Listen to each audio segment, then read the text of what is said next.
Hello, friends. Father Frank Pavone here, National Director of Priests for Life, bringing you my daily diary segment covering the Easter Triduum from Holy Thursday, April 14th through today, Easter Monday, April the 18th. What did I do from morning to night? So on Thursday, I was up particularly early because I had to leave early for the airport, but I wanted to get some hours of work done at my desk. So I was up in the wee hours of the morning, and I got a good sleep. But I had to do work at my desk, various emails approving different letters going out for Priests for Life, approving liturgical resource spots that we had taped and preparing to tape more and getting those to our web department to put up on the website, doing some studio work, in other words, working on projects for our studio video editing plans and preparation for resources for various programs that Priests for Life is part of. So I did a lot of that desk work early in the morning. I actually had then an early interview on Newsmax on Thursday morning. So at 7:40 a.m. I was in the studio doing about a 10-minute interview there. And that having gotten done, I was picked up right away for not for the airport, rather for a drive that my executive director Janet and I made over to Orlando to a church about an hour from here called Nación de Fe. It's an evangelical Hispanic church. And we were there together with hundreds of other pro-life activists and leaders from across the state because Governor DeSantis came and he signed into law a bill protecting babies in the womb starting at 15 weeks of development. What a joyful, triumphant occasion. Representative Erin Grahl, one of our Florida state legislators, very active in pro-life. She's been here to our Priests for Life headquarters. We've known her for years. She was the principal sponsor of this bill in the House.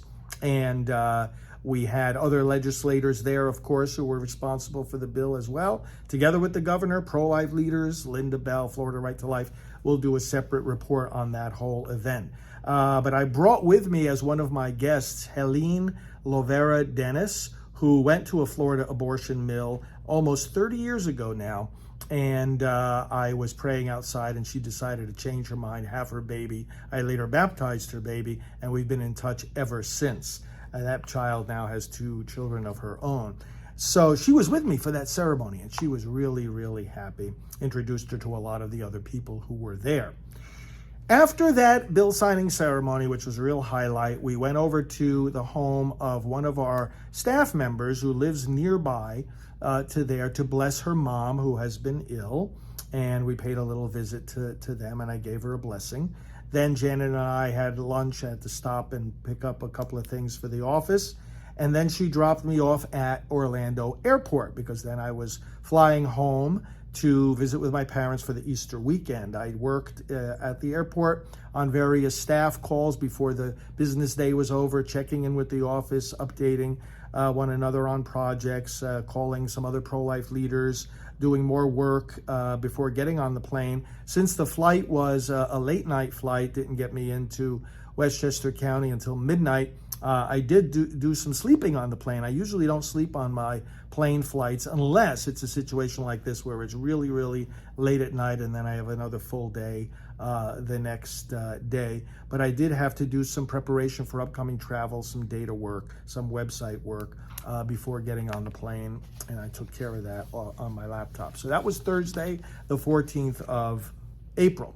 Good Friday, the 15th of April, I was there at home in Port Chester, New York with my parents. So I visited with them. We had meals together and catching up a little bit. And I had to nevertheless do some work preparing some spots that would be taped back here at the office, looking over some invitations for upcoming travels and giving some approvals, lots of emails on lots of other things.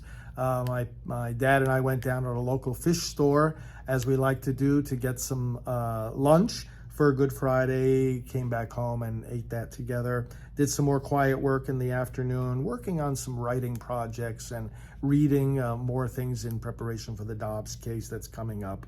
And some interaction with my office too. We had a couple of people had to come in to take care of a few backlogged projects, and I spoke with them by phone. And then, some extra Good Friday prayer and meditation to close out the day, and visiting there with my parents, having dinner together and so forth. That was Friday the 15th. Saturday the 16th, Holy Saturday, of course, is always a day of prayer, reflection, and of course, again, I was with my family, visiting with them. But I had to do some work on the computer too in regard to mass intentions that are being sent in for me to schedule, work with our data team following up on some reports they sent me, lots of other emails, social media posting all during these days about the significance of the Easter Triduum, some web work, working on upcoming elections, building projects, mailings going out, updating our Wikipedia pages, working on the story. We're writing up a lot of the history of the mistreatment that certain bishops, we get a lot of support from a lot of bishops, but certain bishops have mistreated us, literally abused their authority against us over the years. I'm writing that all up and exposing all that to the light of day. At 5:50 p.m., I had a Newsmax interview, did it right there from my parents' house. They wanted to talk about the meaning of Easter, of course, and it was a nice 10-minute interview with them. Dinner with my parents, and also my brother, who lives nearby, came over and joined us in the dinner. Did some reading at night in regard to the Dobbs case coming up, and participated via EWTN in the Basilica Mass of the Easter Vigil, and that's always beautiful from the Basilica Shrine in Washington. I just followed that and prayed along with that on EWTN. Easter Sunday, I always love to greet the sunrise on Easter Sunday morning, and right across the street from my parents' house is the local public high school. There's a beautiful field there that faces east, and it was a sunny morning, so I was able to greet the sun, did my morning prayer, the Breviary Liturgy of the Hours over there in the high school field, and then went to Mass over at my home parish. Did some social media posting and visiting with the family, of course, for the Easter dinner in the early afternoon, and we did some work on writing. I find very often on these holidays I'm in the mood to write some prayers, and I'm working on another prayer booklet of Marian prayers to end abortion. So I did more work on that. And after the family dinner out at the restaurant nearby, I took an afternoon walk, and just the rest of the day continuing with a private prayer, quiet work, some reading, some visiting with the family, and so forth. That brought us to Monday, the 18th of April, Easter Monday, and it involved an early ride to the airport because I was flying back to Florida. Did work on my laptop, working on strategic planning there before boarding the plane. On the plane, continued doing some reading in regard to the Supreme Court case that's going to be decided pretty soon, and some other strategic planning for when the staff gets together. The staff technically had Monday off, although some of them were here getting some work done.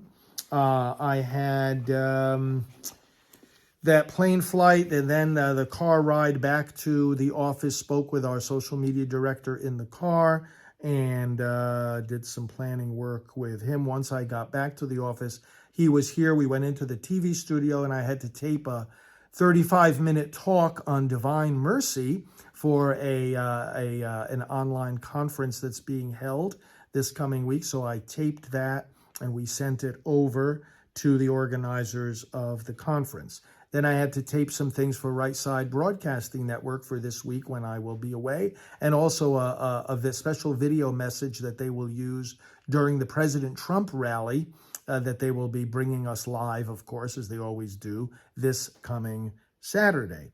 Finished where my work there in the studio, came back to my desk. I had to unpack and then repack because of the traveling the rest of this week. So I unpacked and then repacked, did work at my desk, making sure all the paperwork for the upcoming travels is in order.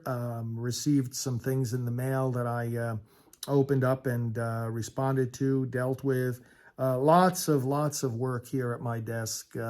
This was the only interval I had in between these two trips. Then let's see, Newsmax called again, and I was on a 7:15 p.m. interview for the Greg Kelly Show. I'm sure many of you watched that. So I did that in the evening, and then went back to my desk and continued getting ready for this trip and catching up on some additional emails and preparing work for staff to take care of during the week. So those were my days from April the 13th to the 18th, 14th to the 18th rather, of 2022. Thank you for following these daily diaries. It's nice to kind of summarize how I'm using my time and energy and resources in service of the unborn, of you in the pro-life movement, and of the kingdom of God. Talk to you soon.